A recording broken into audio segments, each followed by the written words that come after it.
और चलिए अब आगे बढ़ते हैं। जेडीयू की बैठक में नीतीश कुमार के राज्यसभा जाने पर सर्वसहमति से मुहर लगी। साथ ही उनके बेटे निशांत कुमार की राजनीति में एंट्री तय हो गई। निशांत कुमार आज जेडीयू की सदस्यता ग्रहण करेंगे। विधायकों की बैठक में नीतीश कुमार ने कहा कि मैं राज्यसभा जा रहा हूं, आप लोगों को कोई दिक्कत नहीं होगी, हम बिहार में ही रहेंगे, सब काम होते रहेगा। उन्होंने कहा कि बिहार के विकास के लिए खूब काम कीजिए, हम सब देखते रहेंगे, चिंता मत कीजिएगा। जेडीयू नेता नीरज कुमार ने कहा कि जेडीयू के राष्ट्रीय अध्यक्ष और बिहार के मुख्यमंत्री नीतीश कुमार की उपस्थिति में सांसद और मंत्रीगण और विधानमंडल की बैठक भी हुई। बैठक में सर्वसहमति से उनके फैसले के साथ खड़ी है पार्टी, क्योंकि उन्होंने पार्टी को बनाया है तो जेडीयू का विधानमंडल और संसद सदस्य आपके साथ है। एक तरफ जहां बिहार के मौजूदा मुख्यमंत्री नीतीश कुमार का राज्यसभा जाना तय हो चुका है, तो वहीं दूसरी तरफ आज नीतीश कुमार के बेटे निशांत कुमार जेडीयू की सदस्यता ग्रहण करेंगे।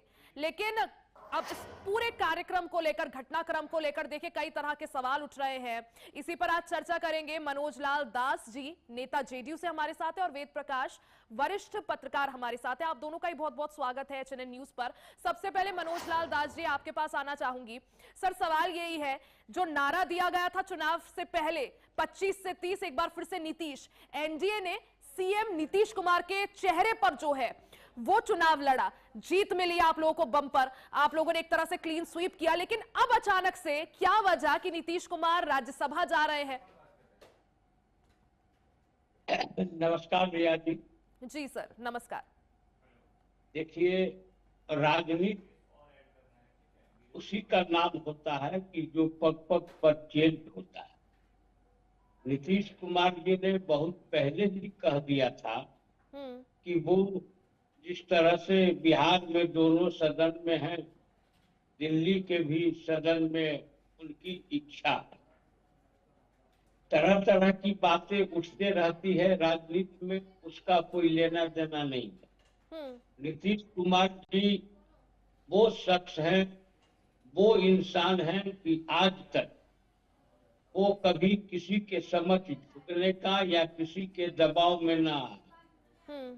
उन्होंने इच्छा जाहिर की थी और इच्छा जाहिर करने के बाद, चुनाव के बाद पहला राज्यसभा का चुनाव था और उन्होंने अपनी बातें वहां रखी सभी लोगों के बीच में। और चूंकि आम वर्कर उनके इस निर्णय से खुश नहीं थे, खुश तो कोई भी व्यक्ति नहीं है। बिल्कुल, क्योंकि जब अमित शाह आए तो कई तरह के नारे भी लगाए गए। कुछ कार्यकर्ता, आप ही की पार्टी के जो कार्यकर्ता है वो काफी खफा थे। उन्होंने कहा कि जनता भी खफा है, जनता ने कहा वोट हमारा, और आप ऐसे सडनली जो है पूरा डिसीजन खुद ले रहे हैं। देखिए, वही मैं कह रहा हूँ कि नीतीश कुमार जी जिस दिन नॉमिनेशन था, अगर उससे एक दिन पहले ही अगर ट्वीट कर दिए रहते तो आम कार्यकर्ताओं में नहीं होता। जिस तरह से मीडिया में चल रहा था, ये है वो है, उस तरह की बात है। तो कार्यकर्ता हमारे उस समय जोश में थे और उनको लग रहा था कि नीतीश कुमार जी जा रहे हैं, किसी के द्वारा ये हटाया जा रहा है, ये सब चीजें। यानी आप कह रहे हैं स्वेच्छा से उनका निर्णय है। वेद प्रकाश जी, जनता के साथ क्या ये धोखा नहीं? जिस जनता ने वोट ही नीतीश कुमार के चेहरे, उनके काम पर, क्योंकि विश्वसनीयता जो थी उस पर दिया, और नारा देखिए चुनाव से पहले यही दिया गया 25 से 30 फिर से नीतीश, उस नारे का क्या हुआ? क्या ये आम जनता के साथ धोखा नहीं?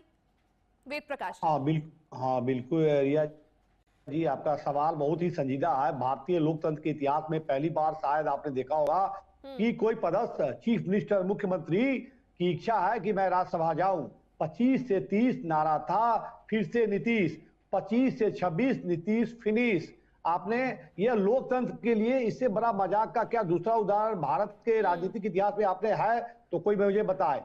ये बताइए कि जब चेहरा नीतीश कुमार के चेहरे पे जब चुनाव लड़ा गया था, तो आप जब मैंडेट जो आपको मिला है 5 वर्षों के लिए, 25 से 30 के लिए, तो जब आप चुनाव के लिए आम आदमी मतदाता की भी जाते हैं और कहते हैं कि जो आम आदमी है वह लोकतंत्र में हमारे लिए सर्वोपरि है। लेकिन सर्वोपरि जो मतदाता है, जो आम आवाम है, उनके लिए इससे बड़ा भद्दा मजाक लोकतंत्र में और क्या कुछ हो सकता है क्या?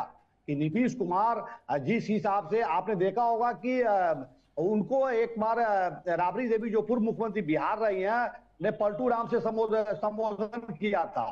तो इस तरह से यू टर्न मारने के लिए जो महारत हासिल नीतीश कुमार की जो अपनी एक छवि बन गई है, उनको इस छवि को उन्होंने एस्टेब्लिश किया है इस उदाहरण से कि मेरी इच्छा थी कि मैं राज्यसभा जाऊं। तो इस तरह की जो बयानबाजी है, जो लोगों को जो मतलब मनोज लाल दास जी, क्या ये जनता के साथ धोखा नहीं, क्या ये जनता के साथ मजाक नहीं? जनता ने जो जनादेश आपको दिया, जो विश्वास जताया, क्या ये उसके साथ खिलवाड़ नहीं? और मनोज लाल दास जी देखिए, एक तरफ नीतीश कुमार चलिए राज्यसभा जा रहे हैं, दूसरी तरफ निशांत जो उनके बेटे हैं वो आज जेडीयू की सदस्यता ले रहे हैं। अचानक से आज क्यों? इतने समय तक तो निशांत जो है पर्दे के पीछे रहे, अब अचानक से सक्रिय राजनीति में एंट्री। सीधे सीधे चलिए मैं पूछ लेती हूं आपसे सवाल, क्या निशांत जो है अगले डिप्टी सीएम बिहार के? नहीं, देखिए, आप कह रहे हैं अगले डिप्टी सीएम, तो हम तो चाहेंगे कि आर्य वेद प्रकाश जी अगले मुख्यमंत्री हो, हम तो ये चाहेंगे। अब सबसे पहले मैं बताऊं कि आपने कहा नहीं, मुख्यमंत्री हो मनोज लाल दास जी, ये जो कुर्सी है वो मेहनत से मिलती है, काबिलियत से मिलती है। परिवारवाद के खिलाफ तो नीतीश हमेशा से रहे हैं ना। वेद प्रकाश जी जल्दी से सर। हाँ अब मैं ये कह रहा हूं कि अभी देखिए कि गठबंधन के जो साथी हैं, जदयू और भाजपा का जो अपना एक नीति सिद्धांत रहा है कि परिवारवाद को लेकर जब उन्होंने कांग्रेस को समय समय पे राहुल गांधी के जो ऊपर तंज कसे हैं और परिवारवाद का जो ठीक रहा है, कांग्रेस पे आपने जो देखा होगा भाजपा हमेशा होती आई है। आज उसी परिवारवाद की परंपरा को बढ़ाते हुए तो क्या नीतीश नहीं है जरूरी और निशांत है मजबूरी? तो नीतीश के बगैर निशांत की क्या आवश्यकता है?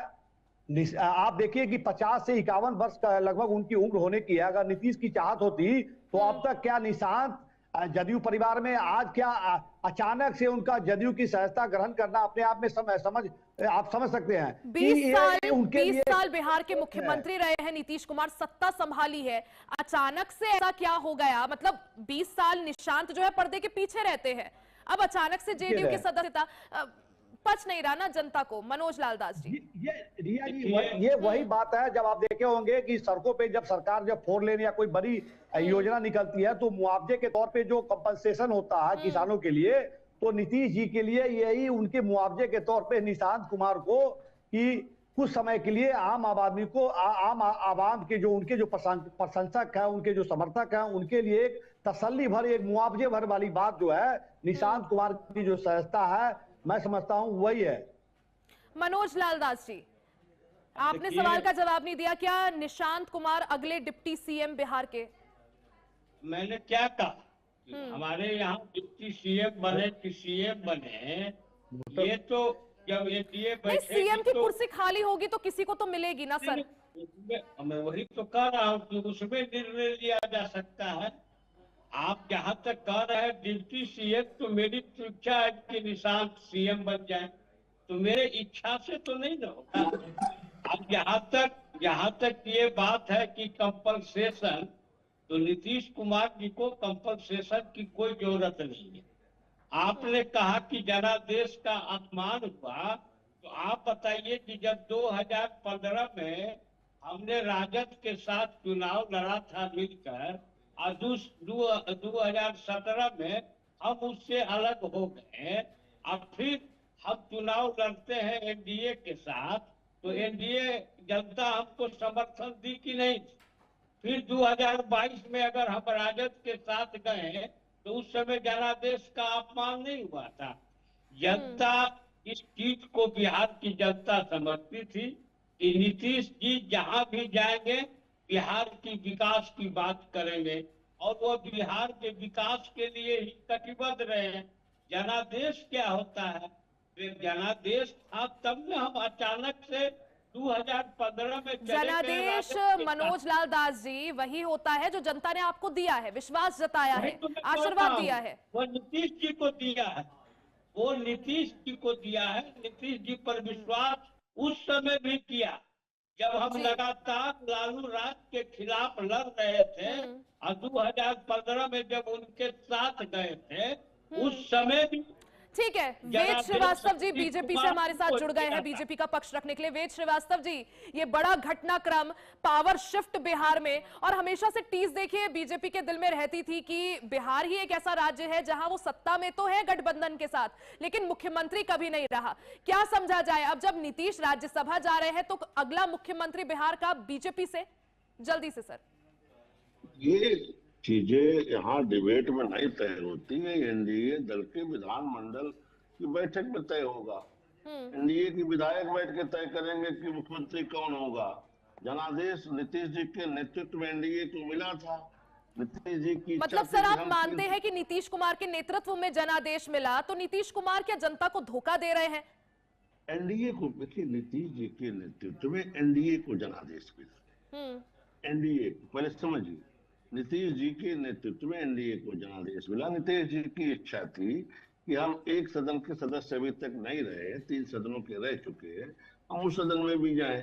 और उन्होंने स्वयं कहा है कि वहां रह करके बिहार के विकास को मार्गदर्शन भी देंगे और वहां से विकास में मदद भी करेंगे। तो अगर उनकी इच्छा है, वो राज्यसभा जाना चाहते हैं, तो इसमें सबको स्वागत करना चाहिए, उनको शुभकामनाएं देना चाहिए उनकी नई पारी के लिए। और रही बात बिहार की, तो बिहार ये विधानमंडल दल की बैठक में तय हो जाएगा कि अगला मुख्यमंत्री कौन होगा। चलिए ठीक है वेद श्रीवास्तव जी, जो सारी बातें आपने कही मैं मान लेती हूं एक पल के लिए, लेकिन सर फिर आरजेडी और खासकर तेजस्वी यादव ये क्यों आरोप लगा रहे हैं कि बीजेपी की कठपुतली बन गए हैं नीतीश कुमार? देखिए, तेजस्वी जी की स्थिति ये है कि चित भी मेरा, पट भी मेरा, ऊंट मेरे बाप का। लेकिन सर जनता के साथ तो धोखा है ना, जब नीतीश कुमार, या तो आप लोग नारा नहीं देते 25 से 30 फिर से नीतीश। आप मेरी बात सुन रहे हैं? आपको देना चाहिए था नारा 25 से 30 फिर से एनडीए। तो नीतीश जी कोई देश से बाहर जा रहे क्या? उसी बिहार की विधानसभा से राज्यसभा जा रहे हैं, उसी बिहार के खाते से जा रहे हैं, कोई अलग प्रदेश से जा नहीं रहे हैं। तो क्या ऐसा थोड़ी कि बिहार के, लेकिन सर एक पूरे राज्य को, एक राज्य का नेतृत्व करना और एक कंस्टिट्यूएंसी को पार्लियामेंट में रिप्रेजेंट करना, दोनों में अंतर होता है सर। राज्यसभा का सदस्य पूरे प्रदेश के लिए अधिकृत होता है, उसकी कोई अलग कॉन्स्टिट्यूएंसी नहीं होती। पूरे बिहार के लिए विकास में योगदान देने के लिए अधिकृत है। राज्यसभा का सदस्य कोई एक सीमित क्षेत्र के लिए नहीं होता। एक चीज लिया जी। दूसरी जी, तेजस्वी जी जब थे तो यही कहते थे कि चाचा आप दिल्ली चलो, पटना हमको सौंप दो। अब चाचा जब दिल्ली जा रहे हैं, पटना किसी को सुरक्षित हाथों में सौंप के जाएंगे, तब भी उनके पेट में दर्द है। तो यही तो चाहते थे तेजस्वी जी अपने समय में। लेकिन तेजस्वी जी के भ्रष्टाचारी हाथों में नीतीश जी ने पटना को सौंपना उचित नहीं समझा बिहार को।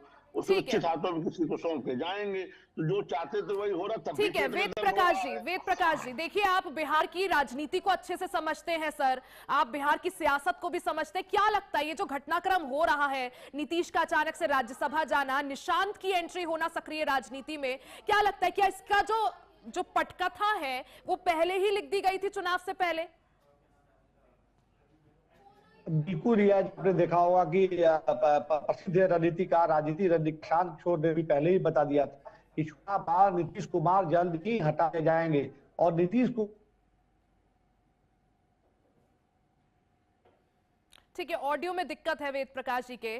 मनोज लाल दास जी देखिए, क्योंकि अब निशांत की एंट्री हो रही है सक्रिय राजनीति में, जेडीयू का भविष्य क्या, जेडीयू का फ्यूचर क्या? क्योंकि कई बार देखिए हर कोई इससे परिचित है कि बिहार में चुनाव से पहले किस तरह से तेजस्वी यादव ने नीतीश कुमार की सेहत को लेकर अटैक किया था, उनकी सेहत को लेकर लगातार सवाल उठाए गए थे। तो क्या राज्यसभा जाने की वजह एक ये भी, मतलब सेहत माने, या वो अपना राजनीतिक उत्तराधिकारी जो है वो एक तरह से घोषित कर दिया है उन्होंने?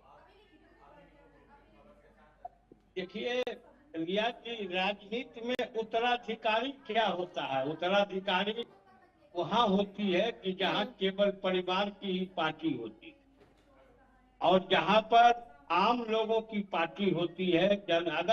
अगर ऐसा बात रहता तो पूरे बिहार में नीतीश जी के मुख्यमंत्री पद से हटने के लिए कार्यकर्ता सड़क पर नहीं उतरते हैं, अपने ही नेताओं के गाड़ी को नहीं घेरते। तो इसीलिए ये चीज है, कोई उत्तराधिकारी नहीं है। और उत्तराधिकारी, ठीक है, आपने कहा कोई उत्तराधिकारी नहीं है, माफी चाहूंगी सर, समय कम है। वेद प्रकाश जी, आखिरी सवाल आपसे।